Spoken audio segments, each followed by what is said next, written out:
You're listening to an Airwave Media Podcast. Welcome to From Beneath the Hollywood Sign. If you love old movies, Hollywood history, or the golden age of filmmaking, you've come to the right place. This is the podcast that talks about amazing stories of Tinseltown from another era and fascinating conversations with writer-producer Steve Cubine and actress-writer Nan McNamara. So, Steve, did Ava Gardner and Howard Hughes have a good relationship? Well, they did until he dislocated her jaw. What? Well, don't worry. She hit him back with an ashtray. From Beneath the Hollywood Sign is the gin joint for you. Recorded in Chicago, Illinois, with your hosts, Ken, Matt, Neal, and Jeff. This is Triviality. The cream of the crop! Hello and welcome to Triviality, the game where lack of seriousness meets a little bit of knowledge. I'm joined here in the studio by Horatio, Martha, and Frank. Correction, those are just my imaginary friends because the studio is empty. But we do have our friends over Skype, and that is Ken, Matt, and Jeff. Let's start with Ken. How are you doing today? You've been talking to yourself a lot, Neal? Oh, yes. I mean, more than usual? I'm in between Tom Hanks and Wilson, and I don't know what the more extreme version of that would be, but yeah, I'm talking to myself, but I'm getting through. Okay, well, whatever it takes. And I see you shaved. You have a big mustache right now? Yeah, I kept the mustache, but I decided to start a nice fresh beard. It's nice to start over every now and again. And since I've got at least a month to go, now is the best time. Nice. Well, it looks good. You can get a Hawaiian shirt, maybe a Detroit Tigers hat, and then just find that Ferrari you've always wanted, and you're basically Tom Selleck. All right. Thanks. And above him in the Skype feed is Matt. How are you doing? I'm good. How are you, Neal? Doing all right. I see... Is there a White Claw there or no? Oh, always. I'm not working. I don't know what to do with my time. So it's White Claw time all the time. I guess that's what that tower behind you is that you've been building with White Claws. Yeah, it's going to be my fortress once society falls apart. There you go. Well, thank you for joining us. And then last but not least, of course, is Jeff. How are you doing, Jeff? I don't know why I get of course, but I'm doing pretty well. How are you, Neal? I'm doing all right. Jeff has been working in the medical field, which is, I'm sure, is a little bit more stressful than some other people's current positions, but hopefully you're staying safe, Jeff? Yep, trying to, using PPE and trying to stay out of people's way. And I'm choosing to do things on purpose to socially isolate myself at work because I have a little bit of flexibility in my role, so we'll see. That's the way you would prefer it anyway. Is to be by yourself. So Neal said you work in a medical field, but I don't think that's exactly correct. I mean, you work in a hospital doing non-medical. That is true. Yes. Not on the front lines. No, not even close. I didn't realize we had a special guest, Chris Hansen, here showing up the facts. I mean, I don't mean to take the out of Jeff or anything, but no, it's totally fair. A little bit. Just want to be accurate. Well, depending on how things go here in the next few weeks, you might have to take the out of Jeff because we're going to be out of water. But we'd love to introduce our special guest. She's hosting today. You've remembered her from Game of Thrones bonus episode. We had such a wonderful time hanging out with her during Geek Bowl and at Extravaganza, and she made a special trip out to Chicago not too long ago. We had a ton of fun. But that is our United States champion on Patreon, Kelsey Barcomb. How's it going, Kelsey? Good. How are you? Good. What have you been up to since our big sardines in a can event? Well, I'm a biomedical scientist, and I still have some work to do in the lab to keep things going. But otherwise, I've just been analyzing data from home and doing a lot of the live streaming trivia that everyone's been producing lately. Yeah, that stuff's really amazing. Good job to everybody who's taken the helm and done the live streaming. I just want to give everybody a shout out. Yeah, Ken, you hosted one, right? I co-hosted one with Jason from Liquid Courage. I know a lot of other people are doing them too, so thanks for keeping everybody entertained. Yes, thank you, everyone. Just a few off the top of our head. I think Lee George had the Broken Buzzer Invitational. Russ Friedewald, I believe, has Trivia Workshop. There's a bunch of other ones, but yeah, as Ken said. Jeremy's doing the Jackbox things. Yeah. Jeremy Goodson, I believe. Yeah, so there's a ton online right now for people who aren't able to go out to the pub. And Kelsey, you actually joined us for pub trivia not too long ago. I did. And I can't remember if we won or not. I think we put up a good fight. We did win. Yes. We did win. Okay, so it was all because of you then, is what we're gonna lead with. I don't think I contributed much, but I'll take the victory. Good. Well, you wrote a game for us today. It's in our normal format. So before we throw it to you, let's pick our team names. Matt, you and I were talking about how excited we are for WrestleMania to come up. I mean, they're still having it, which is kind of a concern, but there's going to be no audience members. So it's going to be like art house theater. And I guess because we are seeing it as art house theater with no audience, normally two people fighting, Matt and I are going to be waiting for Macho Man. Okay. I did see a video of the wrestlers doing their thing without any audience, and it's crazy. But since you picked something with long, rambling monologues, I'll go ahead and pick a team name for Jeff and I. For one of my favorite directors, who also does long, rambling monologues and dialogues, and that's Tantan Quarantino. Hey, there you go. All right. Well, if you guys are going to be that, make sure you guys kick up your feet, and let's throw it to the rules guy and see how he's doing. The rules of the game are simple. 20 questions split into 2 rounds worth 10 points apiece. At halftime, there'll be a special swing round designed by this week's host. After regulation, players will enter the final round with the points that they've accumulated and will have a chance to wager 0 to 30 points on 5 categorized questions. At the end of the game, someone will be named the cream of the crop. The cream of the crop! Wow, that Quentin Tarantino impression was pretty spot on. He sounded like he was on a cocaine bender and talking very fast. All right. Yeah. Well, Kelsey, thank you for joining us today, and we're super excited, so feel free to take the wheel and drive. All right. For question number 1, your category will be, this should be a 50-50 question. In a famous scene from the classic movie, Dude, Where's My Car?, the 2 main characters realize that they have each gotten upper back tattoos. What word is tattooed on Ashton Kutcher's character? I think I know this one, Matt, if you want to lock in, let Jeff and Ken talk. All right, so one of them was dude, and one of them was sick or bro or something like that. Yeah, I don't remember. It's a classic film. I can't bring it to mind. It must be like dude and bro, right? But let's go ahead with dude. Yeah, Matt texted me, and he had the right instinct on this one. I don't know too much about back tattoos, if they hurt or not, or how long they might take. But I believe Matt is correct, so we also went with dude. You guys are both correct. One of them said dude, and the other actually said sweet. But sweet. Ashton Kutcher's character was dude.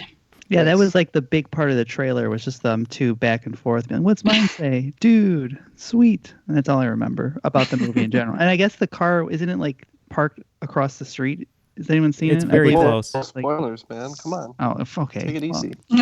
I know people are watching a lot of movies during the quarantine, but if you've made it to Dude, Where's My Car? I feel like the statute of limitations is finally up on that movie. So I saw that movie in the theater. So there you go. Matt almost throws up his White Claw. Okay. Question number 2, the category is athletes on TV.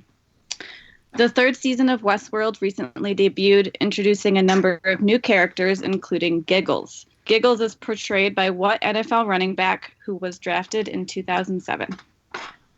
Oh, Matt, I didn't know this one because I haven't seen the new season yet, but I saw the article when they hired him, so I'm pretty sure I know who it is. I don't remember seeing anything about Westworld. The only person I know who was drafted in 07 was AP. Pretty sure Adrian Peterson was 07. Trying to think if there's anybody else in that draft.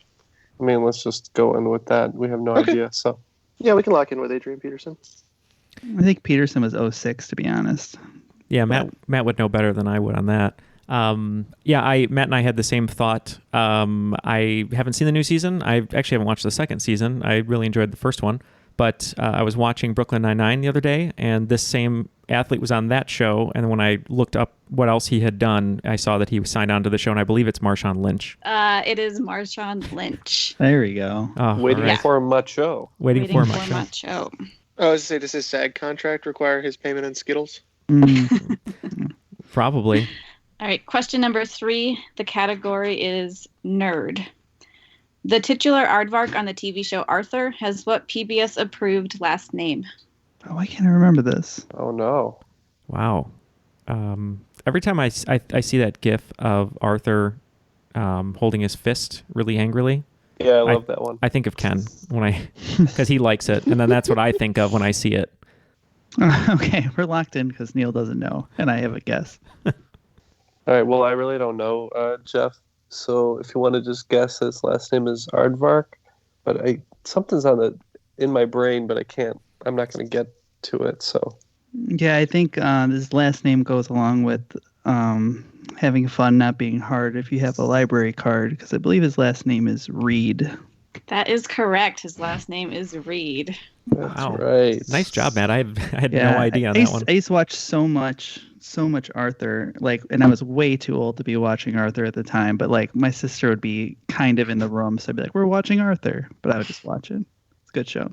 I think I'm a little too old now, but I guess if we're running out of content, we could all just get really into Arthur. There you go. I'm sure there's going to be a subreddit of Arthur with theories and all that. It's a big Yo-Yo Ma story arc, which is important. So, question number 4. The category is adorable facts. The late Roderick Toombs may have known that a group of corgis is known as a what? You just want to say court? Sure. A court of corgis. Okay, they're in with court of corgis. Right. Yeah, I mean, I just looked up a bunch of these because I was writing questions. And I learned that a group of lemurs is a conspiracy, which doesn't help this question at all. But that was the thing that I took from it. How about a battalion? I don't know. I'm a little disappointed in you guys. Roderick Toombs is Rowdy Roddy Piper. Oh, I knew it. And a group of corgis is a rowdy. I love that. Especially, I want to see someone find a picture of a bunch of corgis wearing kilts. That shouldn't be too hard. Yeah, you're probably right. Question number 5. Category is hashtag IWDFCFTBATK. What foodie magazine's test kitchen includes personalities such as Claire Saffitz, Brad Leone, and Molly Baz, who have recently gained viral fame thanks to the success of their YouTube channel, and in particular a segment called Gourmet Makes? Jeff, go ahead and lock in with whatever you think. For the record, Jeff did find a picture of a corgi in an Irish kilt. Oh, boy. That was on Jeff's bookmarks. His favorites. Yeah. So you guys are locked in? Yeah. Top Chef magazine? Yeah, I guess. Do you want to go yeah. How about, I liked your name, Tipsy Bartender. Do you want to go with that? Okay, sure. Locked in. The only one that I know of that's a gourmet magazine is Food and Wine. So we said Food and Wine. All right, we again have no points. If you could maybe puzzle out the last 4 letters. It's a hashtag that is used by fans of Gourmet Makes, which stars Claire Saffitz, and it stands for I Would Die for Claire from the Bon Appetit Test Kitchen. Oh. So Claire is a pastry chef, and she makes junk foods like Cheetos and Gushers and Pop Rocks, but in her gourmet kitchen setting. So she has to figure out how to make those industrially produced products in a gourmet manner. I know why that's familiar now, because on John Oliver, he mentioned her with making Pop-Tarts, I think. Yes. She did make Pop-Tarts. That's right. So that's where I knew it from. So after 5, looks like Waiting for Macho has 30 points. And how about you over at, what is it, Tenton Quarantino? Tanton Quarantino. So we only have 10. All right. So we got 30-10. Feel free to continue, Kelsey.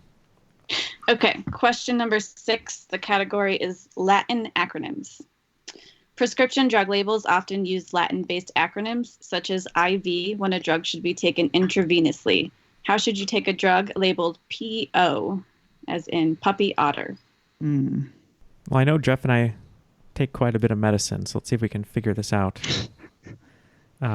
Jeff, the best I can kind of think of here is the O would mean orally, but that's the only thing I could think of. I mean, how many other ways can you think to take it? And I don't think it's any of the I could other think ways. of one more, but I don't think it's that way. But yeah, let's just lock in with Orly. I mean, Could be orifice. or well, It could be. Which orifice, Matt? Well, that's what the P is.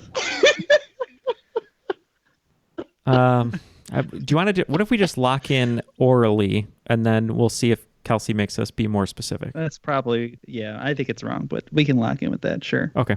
Okay, you are correct. It is orally. Oh. So What is the P? PO stands for per os, which translates to by the way of the opening. The opening being your mouth. So orifice was kind of right, too. It's usually recommended that medical professionals just write orally because people generally don't know what PO means. And it's a little weird. All right. Question number 7. The category is sports movies. In August 2019, the MLB announced they would host a Field of Dreams game at a temporary ballpark in Iowa. What 2 teams are set to be playing? Oh, I did know this. So Matt and I are typing back and forth on what we think the teams in Field of Dreams were. And I think we're going to lock in. I have no idea, so let's just say the Cubs and Sox. Crosstown Classic. All right. Yeah, I remember making the joke when I saw it that the White Sox would be playing in front of the same amount of fans if they played in an open field as they normally do at their home games. So I'm pretty sure the White Sox is one of them. And then I sent Yankees, and Neal agreed, so we said White Sox and Yankees. That's correct. It is the White Sox and the Yankees. Nice. Yeah, I think I remember. We got halfway there, surprisingly. So, yeah, you had Shoeless Joe Jackson was Ray Liotta. And then when Matt said Yankees, it made sense because Kevin Costner's dad, who's the catcher, I believe he's wearing a Yankees jersey. And I only know that because you never forget scenes that make you cry every time. So there you go. Sad. All right. Question number 8. The category is geography. A Pomeranian can be best described as a Borking floof from the region of Pomerania. Name either of the 2 countries where you would find the region of Pomerania. Oh, dear. We'll lock in if you guys want to talk out loud. Sure. Do you think this is the Asian continent? No, this sounds European to me. All right, we'll pick 2 bordering European countries at random. Okay. We'll go Spain and France. Yeah, so we just kind of thought maybe it sounds Scandinavian, possibly. So we said Sweden and Netherlands. So Neal and Matt were closer. It is on the Baltic Sea, but it is in Germany and Poland. Ooh. The Pomeranian is a variant of the German Spitz. Okay. Oh, cute dog. Related to Mark or no? Someone got that joke. He is the original breeder. He's the original Spitz. Yes. I love all the dog questions. Thank you for. We don't have too many ever, so thank you for bringing that to the show. I almost wrote a whole, I should say, I did write a whole swing round on geography, but then I remembered that just because it's fun for me doesn't mean it's fun for everyone. So I changed it. But maybe someday. Yeah, you should come back and the game will be called Kelsey Let the Dogs Out. All right, question 9. The category is more German stuff. Neuschwanstein Castle, which is often referred to as the Sleeping Beauty Castle, was dedicated to the life and work of what composer? Much of the castle's interior design is inspired by the composer's operas. We're locked in. Yeah, I've been to there, so we're locked in. Oh, have you now? That's how I know about this. From Ken. So Okay. German composer. Right, you got your Brahms. So I sent you Brahms right away because that was the first one that popped in my head. You got your Wagner. You got your Hans Zimmer. You got, Brahms or Wagner. I feel like Brahms. I don't know, but if Ken locked in right away, he's a big Wagner guy. I remember he answers that for a lot of questions when he doesn't know the answer. That's true. That is good game theory. But I feel like saying Ken's a Wagner guy for... has connotations. No, it doesn't. I'll leave it to you, Matt. We've been doing pretty good so far. So do you want to go Brahms or Wagner? Yeah, I think Brahms was the first thought, so let's stick with it. Okay. Yeah, it's Wagner, guys. Ken is correct. It is Wagner. Yeah, so the king at the time was a big Wagner fan, and he was filled with fantasies. So he built this like bizarre fantasy palace, and he had Wagner come live with them. And there's probably some hanky panky going on. Yeah, it's a really interesting story. It's crazy. He blew all his money on the castles, and then his cabinet conspired against him to depose him and took him into custody. And then he died by mysterious circumstances. Very mysterious. Wow. I've been watching Tiger King recently, and it sounds like that could be its own miniseries. Yep. All right. Question number 10. The category is gross. The title character of what video game, billed as a pick-and-flick adventure, was awarded Grossest Character by Electronic Gaming Monthly in 1994? This character's abilities included fighting enemies with burps and rocketing through the air using flatulence. We're elected. Oh, man. Okay. I think this is... Well, now I'm not sure. It's not Earthworm Jim, right? Yeah, I know that is a gross one, but I know there's... But if it's just one character, because I originally thought Toe Jam and Earl. Oh yeah, that is gross. That is right when Earthworm Jim came out. So I think we can lock in with Earthworm Jim. Okay. All right, guys. I rented this from the store when I had my Sega Genesis back in the day. I remember the tagline was, "He thinks he's a hero, but he's snot," and it's Booger Man. Ken is correct. It is Booger Man. Oh, never would have got there. I've never even heard of that. There was a Kickstarter campaign in 2013 to bring it back, but of course people have been really clamoring for more Booger Man. It unfortunately only reached about 1/10 of its goal. So Yeah, those are so sad. Those Kickstarters for like that the producers are like, people want this, and then they raise like $700. Oh, rough. After the first round, it looks like Tenton Quarantino has 40 points, and Waiting for Macho has 50 points.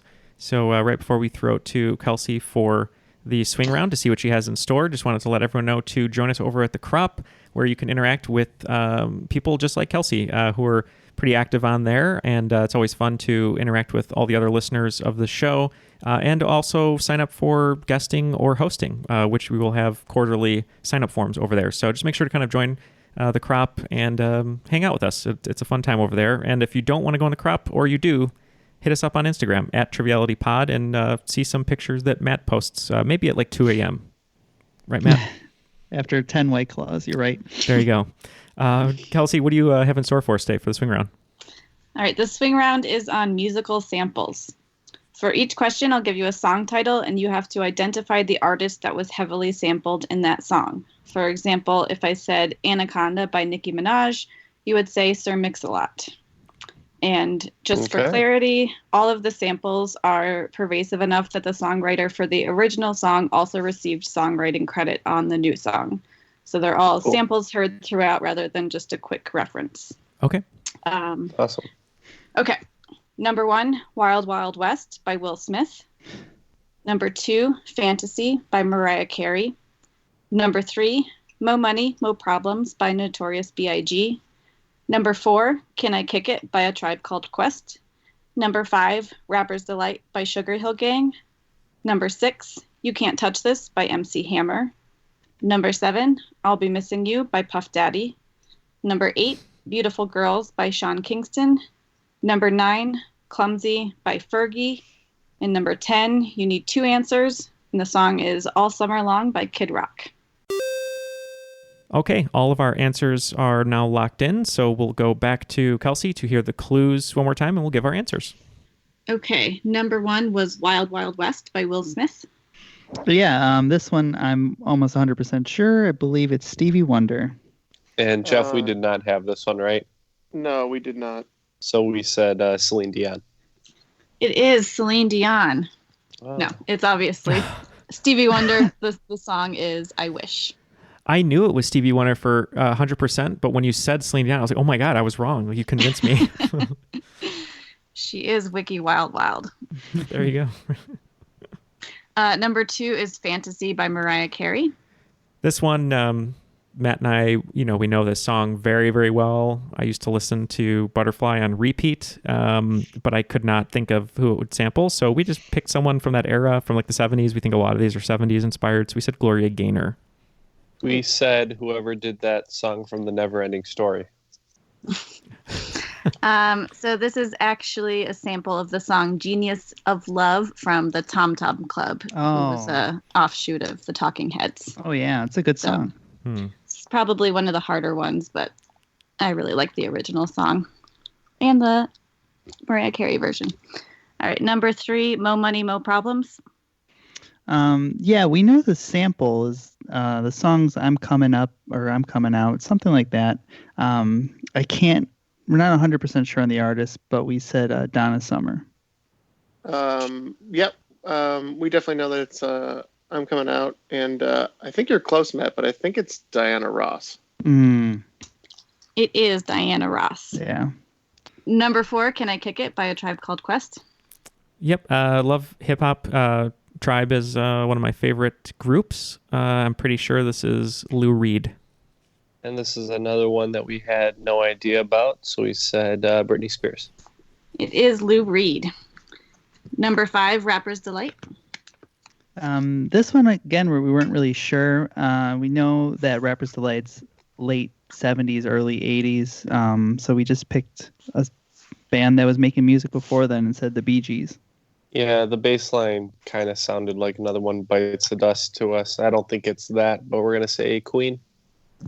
So this samples the song Good Times, which is by Chic. Okay, yeah, I can hear it. Okay, number 6, You Can't Touch This. Pretty sure this one is Rick James. Yep, we thought it was Super Freak and Rick James. Points all around. It is Rick James. Number 7, I'll Be Missing You by Puff Daddy. Wait, Matt, take your time with this one. Yeah. I believe Sting actually sang this on the stage at one of the VMA Awards with Puff Daddy and everyone. So we said The Police. Jeff, we didn't have this one, right? No, we had The Police. This is Every Breath You Take. Mm-hmm. Oh, okay. Correct. It is The Police. Number 8, Beautiful Girls by Sean Kingston. I think this is probably another hard one.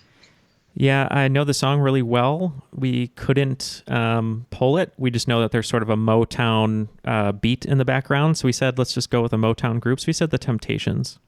And we said the soundtrack to Oklahoma. So this is actually a sample of Stand By Me, which is by Ben E. King. All right, number 9, Clumsy by Fergie. Oh, yeah. This one, again, not sure. Know the song, but couldn't get there, so we just said Blondie. And I think we also didn't know this one, so we said the Marine Choir. Well, Clumsy samples Girl Can't Help It, which is by Little Richard. Girl Can't Help. And finally, number 10, arguably the worst song on the list, All Summer Long by Kid Rock. Not arguably. Yeah, not arguably. This one I know definitively. I think Leonard Skinner, and then we were trying to think of the name of the guy who does the Werewolves of London. I think it's Wolfman Jack, but that's what we officially locked in with, Wolfman Jack and Leonard Skinner. That is the second song.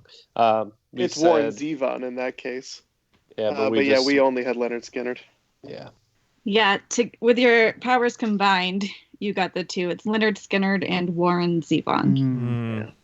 After the swing round, it looks like Tenton Quarantino has 55 and Waiting for Macho has 70. So, let's go right into round 2. That was a great swing round, Kelsey. All right, round 2, question number 1 is in the category of food.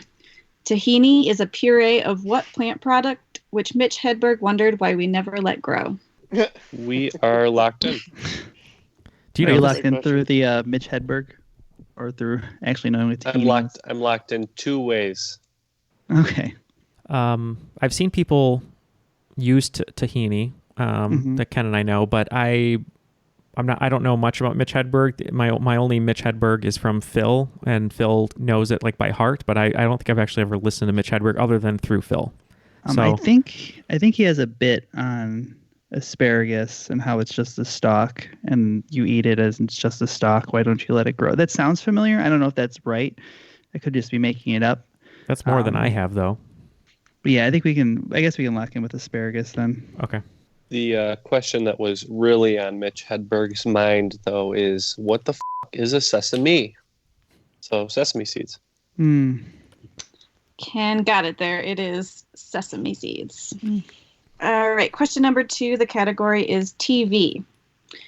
What actor first played an FBI agent on Twin Peaks, though he is much better known for his twice Emmy-nominated performance as an altogether different FBI agent? All right, Jeff, I think we can lock in here. Okay. All right, okay, so they're locked in. So, Matt, I think I'm trying to think of the second reference. Kyle MacLachlan is the main guy on Twin Peaks. Okay. And I'm just trying to think if he was an FBI agent in anything else. Was there any other actors on? I mean, he played Charlotte's husband on Sex and the City, but I don't think he was an FBI agent on that. No, he played tennis and stuff. I'm trying to think. Laura Dern, was she in the? She was in David Lynch's Blue Velvet. No, I'm not sure. The only one I know definitively that's on it is Kyle MacLachlan. David Lynch was on it, but I couldn't tell you what he played on that show because I can't remember other than him, creating it. Right. I guess we can lock in with Kyle MacLachlan then. Okay. That's fine. I got equally as far in my reasoning, so we said Kyle MacLachlan. It's actually David Duchovny. Oh. So David Duchovny played the transgender FBI agent Denise Bryson in Twin Peaks, and then of course, Fox Mulder in The X-Files. All right. Question number 3. The category is Dirty Dancing. So I think the last time I was on the show, other than Game of Thrones, I said that my favorite Patrick Swayze film is Dirty Dancing. Mm-hmm. So I thought it would be appropriate to ask a Dirty Dancing question. In an intimate moment between Baby and Johnny, Baby reveals that her real name is Frances for the first woman in the cabinet. This refers to Secretary of Labor Frances Perkins, who was summoned to the cabinet by which U.S. president? Okay, so the family in that movie is conservative. So I'm thinking they probably want to honor a president who kind of upholds those values. So, but it would be kind of early, I think. So maybe like Eisenhower. I thought it was before Eisenhower. I don't think it was like. For some reason, my gut goes FDR on this one. You can go however you want. I'm feeling FDR on this one. If you're okay with me going that way, that's fine. Okay. Yeah. So Matt had said Ford, but if you're a fan of Dirty Dancing, like I am, like Kelsey is, the movie takes place in like 1963. Baby is pretty young; she's almost an adult. So I was thinking if it was like 1963, she was admiring someone who had been in the cabinet prior. There was probably someone in history books for like a few years, and so we guessed FDR because she would have been around a while. All right, points all around. It is FDR. Wow, good job, Jeff. So she is the longest serving Secretary of Labor because she served for the entirety of the Franklin Roosevelt presidency. Oh, nice. Interesting. All right, question 4. Your category is baseball. In 2005, an MLB pitcher was arrested in his home country of Venezuela for attempted murder, ending his Major League Baseball career. His first and last initial are the same letter, and he is the only person in MLB history to have those initials. What are his initials? We can lock in, I believe. Okay. Yeah, I trust you. I thought maybe I'd get something from the clue, but I couldn't pull anything. Jeff, I'm not familiar with the... I don't know this one at all. But do you want to say like QQ or YY or ZZ or something like that? Sure. I mean, any of those seem reasonable to me. All right, let's go QQ. Only a couple letters off there, actually. This guy was a pretty big closer, really through. He had a good fastball. I believe it's Oogie or Bina, so it's UU. That is correct. It is UU. He ended up serving 7 years in prison for allegedly using a machete and gasoline to attack 5 workers on his property. Mm-hmm. And shout out to Andy Saunders, who I sent this question to. And I was like, I have no idea if this is an easy question or a hard question or is even factually correct. So he said that it just right. Yeah, he said it would probably play hard, but it was a fair question. And he's a big baseball guy too. Yeah. So. Yeah, thank you, Andy. Okay, question number 5. The category is exercise. The Sanskrit term Adho Mukha Svanasana is most commonly translated as what in English?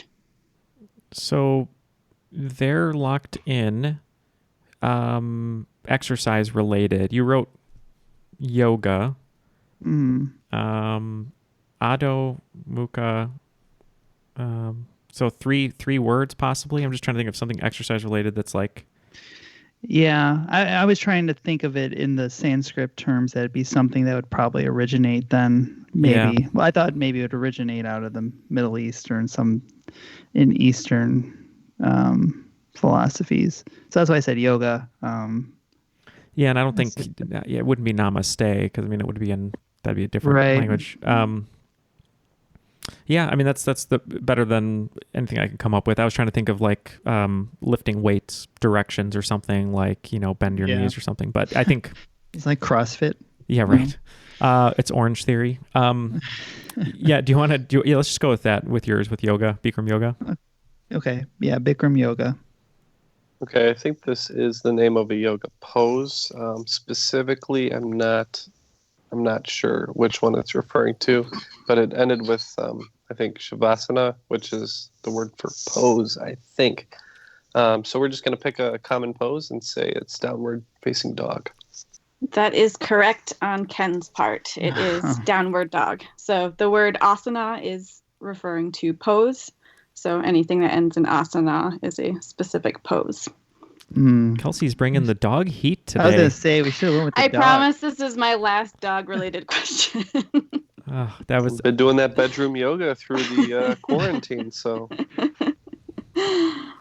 all right. Question number 6. The category is stupid movie plots. In I Still Know What You Did Last Summer, Carla, played by Brandy, receives a phone call from a radio DJ and wins a trip for 4 to the Bahamas by answering a question about the capital of a certain country. In a crazy twist, the DJ was the killer the whole time. Spoiler alert.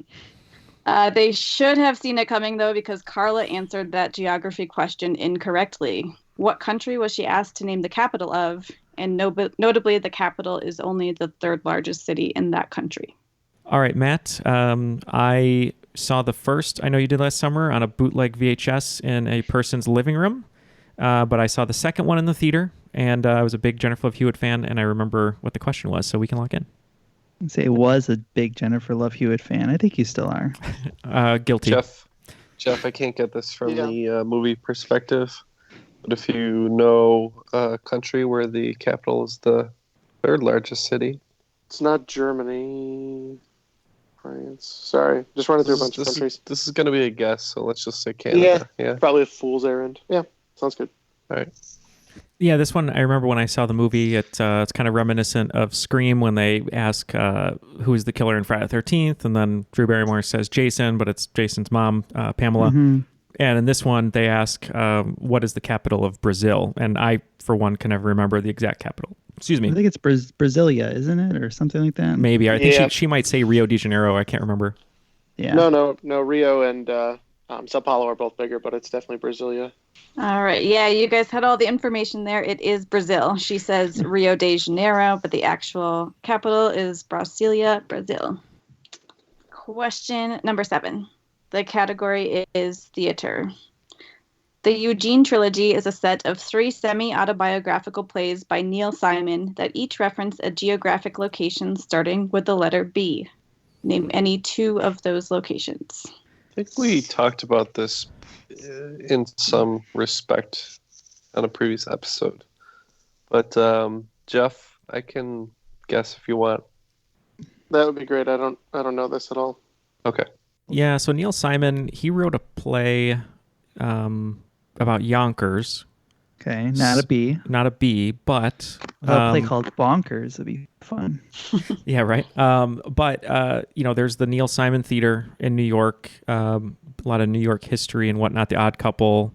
So I'm wondering if one of them is Bronx. Or maybe Bronx and Brooklyn. Yeah. And Boston, Borough. maybe, or Borough. Yeah. I guess it's not a place specifically, but Bronx and Brooklyn are the two big ones over there. I like that. Yeah.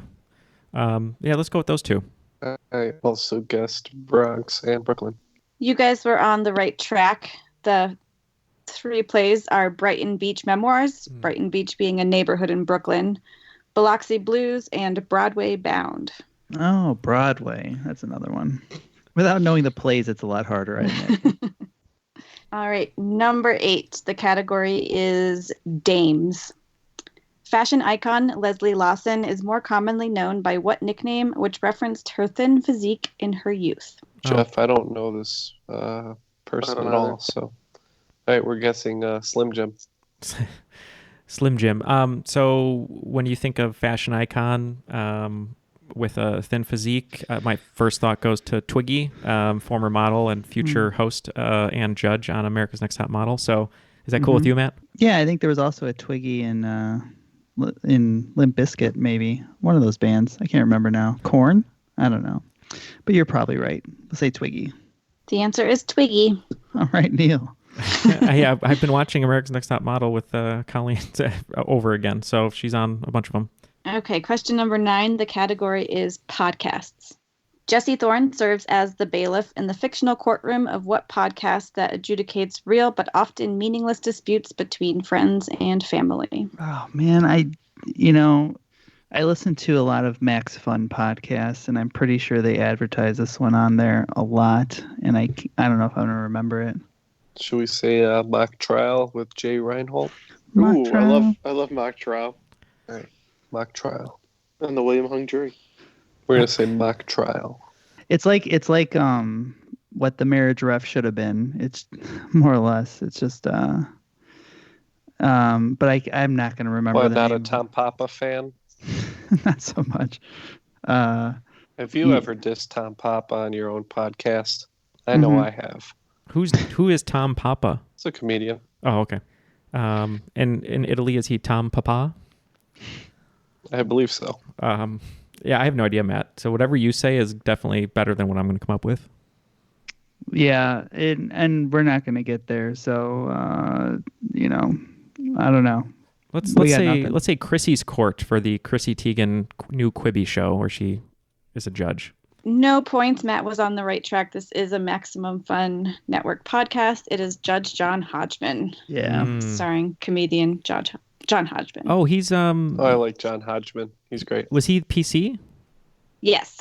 Oh, yes. Yeah. Okay. Yeah, he's funny. The show's good. I listened to the Flophouse, and they promote it every single time in between their segments, and the name just was not coming to me. Sad. Yeah, it's one of my favorites. So if you've got extra time, which I'm guessing everyone does. Listen to more of our episodes first. After you've listened to all of Triviality 3 times. Yeah, play ours in mute on the background and then listen to 3 is the magic number. Yeah. All right, so you may have noticed that every question this round has had some sort of alliterative element. We had Judge John, Leslie Lawson, Brighton Beach, Brasilia Brazil, Downward Dog, Oogie Urbina, Dirty Dancing, David Duchovny, and Sesame Seeds. So it makes sense that the last category is alliteration. Oh. I did not notice, but now I did. Maybe it would have helped. That would have helped, yeah. What HBO show that aired in the 2010s featured 4 main characters with alliterative names? Okay, Matt and I discussed, and we went through a ton of different HBO shows, and we're not too sure, but we have a decent guess, so we're going to lock in. All right, Jeff, this is not really my forte. Did you have something popping out to you? Well, I was trying to go through all the HBO shows I know and stuff like The Wire, Sopranos, Game of Thrones. That's all. That all debuted before 2010s. I'm trying to think of 2010s. True what about Detective. something with like a family? Because if they all have the same last name, maybe they have alliterative first names. Okay. So maybe what was that one with John Goodman? Righteous Gemstones, is that what it's called? Yes, Succession is the other one. Yeah. The other one, when you think of families, was Big Love. Was that an HBO one? Wasn't that? Yeah, that was the one with. so. That one's a little early though for 2010s, I think. So. Yeah, you're right. What do you think? Succession, Righteous? Let's go Succession. Okay. Yeah, Matt and I had thrown a ton of options back and forth. I was trying to think of this show called Bored to Death, but I don't think that one is correct. And we just locked in with True Detective. No points on this one. The show aired from 2012 to 2017, and the main characters were Shoshana Shapiro, Marnie Marie Michaels, Jessa Johansson, and Hannah Helene Horvath. And it was girls. Oh, that was the first one I sent you. I know it was. It sounded right, but that's okay. After regulation, it looks like Team Tenton Quarantino has 85, and Team Waiting for Macho has 110. Before we get the final categories from Kelsey, I just wanted to remind people that you can support us just like Kelsey at Patreon, which is at patreon.com/Triviality Podcast. And Matt, we have a lot of content that people can siphon through, right? Yeah, for only $5 a month, you gain access to over 30 episodes of bonus content. Some of them immediately. Yep. So if you've run through our entire catalog and you're like, I want more, well, it's right there, just at patreon.com/trivialitypod, and you can get all sorts of new episodes. So check it out. Cool. Kelsey, what are our categories for today? All right. The categories for the final round are unlikely hits, uncommon procedures, unlike the others, unsportsmanlike, and an unusual sentence. All the wagers are locked in. Let's hear those questions, Kelsey. All right. In unlikely hits, which song by Pink Fong peaked at number 32 on the Billboard Hot 100 in January 2019, thanks in large part to its music video being viewed over 2 billion times on YouTube? In uncommon procedures, the surgery called an umbilicoplasty is a process by which what feature is physically changed or removed? In unlike the others, the top 100 peaks in the U.S. by elevation can be found in only 8 different states. Other than Alaska, which is the only state on that list that doesn't contain a part of the Cascades or a part of the Rockies. In unsportsmanlike, NFL rules allow for a game or part of a game to be replayed in the case of an unfair act, which is defined as a foul involving egregious rules violations. Though it's never actually been enacted, this clause was the grounds for a widely circulated petition to replay the last quarter of a 2019 playoff game between what 2 teams? And in an unusual sentence, there is a particular word that when repeated 8 times in a row forms a technically grammatically correct sentence due to its definitions as a U.S. city, an animal, and much less commonly a verb. What is that word? Okay, we're going to take a few moments and we will be right back with our answers. All the answers are locked in, so let's hear those questions one more time and we'll give our answers. Okay, the first one in unlikely hits. Which song by Pink Fong peaked at number 32 on the Billboard Hot 100 thanks to over 2 billion views on YouTube? Yep, so we were thinking that's an absurd amount of views, and to get into that category solely on YouTube views, it's probably something kind of out there, so we went with Baby Shark. Do. Yeah, and we also were trying to figure out what to do for an answer, and we also went Baby Shark. The correct answer is Baby Shark. All right, in uncommon procedures, the surgery called an umbilicoplasty is a process by which what feature is physically changed or removed? Despite popular belief, this is not the operation that Marilyn Manson had, that he didn't actually have. But we said this is belly button. Yeah, we wagered 10 on this one, and we also said belly button. It is belly button. I actually wrote this question because I had a friend of a friend that completely removed her belly button, so she just had a smooth tummy and kept her old belly button in a jar. Oh, I thought that was really gross. Yeah, that's weird. Cool. So, by the way, we did 10s all the way down on this whole round. So, all right. Unlike the others, The top 100 peaks in the U.S. by elevation can be found in only 8 different states. What is the only state on that list other than Alaska that doesn't contain a part of the Cascades or a part of the Rockies? Yeah, we think the Cascades run down the west coast, and the Rockies are kind of in the middle. So Ken and I pretty quickly locked in Hawaii. Yeah, we wagered 15 on this one. Don't know too much about geography. Matt originally said Hawaii. For some reason, I have no geographical knowledge. I said maybe Washington, and we just decided to go with Washington. Yeah, Washington is on that list, but it does contain the Cascades. So it is Hawaii. The 8 states are Alaska, Colorado, Utah, New Mexico, Wyoming, Washington, California, and Hawaii. Okay, unsportsmanlike. NFL rules allow for a game or part of a game to be replayed in the case of an unfair act. This was the clause for a widely circulated petition to replay the last quarter of a 2019 playoff game between what 2 teams? Yeah, we wagered 15 on this one. I was originally pushing for Saints-Vikings because I remember that having a really crazy ending. But Neal was pretty sure that it was the Rams, and that kind of sounds right to me. So we locked in with Saints and Rams. Yep. Again, we wagered 10 on this one. I really wanted the Rams to win this game, and they did. It was very controversial. But, yeah, I remember them defeating the Saints. So we said Saints-Rams. Saints-Rams is correct. Okay, and lastly, an unusual sentence. What word, when repeated 8 times in a row, forms a technically grammatically correct sentence?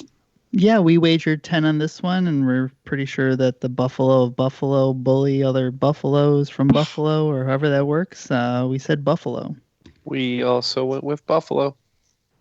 It is Buffalo, Buffalo, Buffalo, Buffalo, Buffalo, Buffalo, Buffalo, Buffalo. After the final round, it looks like Tenton Quarantino is going to end with 135, and narrowly beating them is Waiting for Macho, Matt and myself, with 145, making us today's cream of the crop. The cream will rise to the top. Oh, yeah. Very nice. Yeah, very Good job, fellas. Good job. Great game, Kelsey. Well, thank you. Now, you've already teased that you're going to do an all-dog game, so it's been in my head the entire time like a treat in front of me.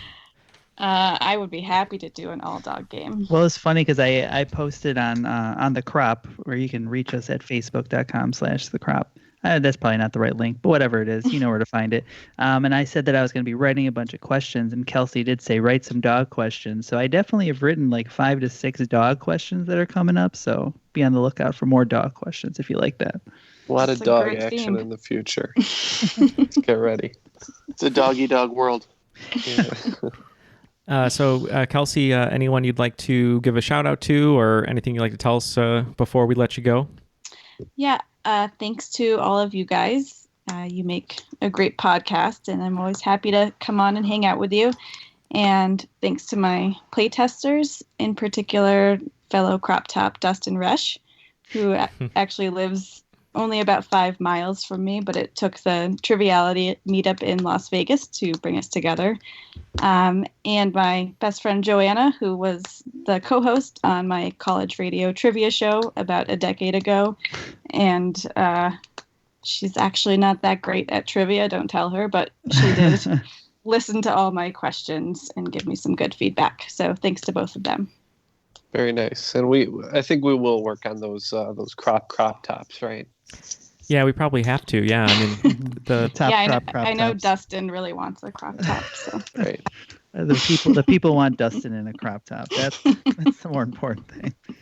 I love it. Well, yeah, thank you very much, Kelsey, for writing this game and for hanging out. As always, we always enjoy your company. And once things get back to normal, we'll definitely have to take a little trip out to Denver, and you can show us around. that would be great. Appreciate all of your support as always. As we said a bunch of links there, but you know where to find us, as Matt said, at The Crop on Instagram and Facebook, at Triviality Pod, or at patreon.com/Triviality Podcast. For Kelsey, Matt, Ken, Jeff, my imaginary friends, Horatio, Martha, and Frank, my name is Neal, and that was Triviality.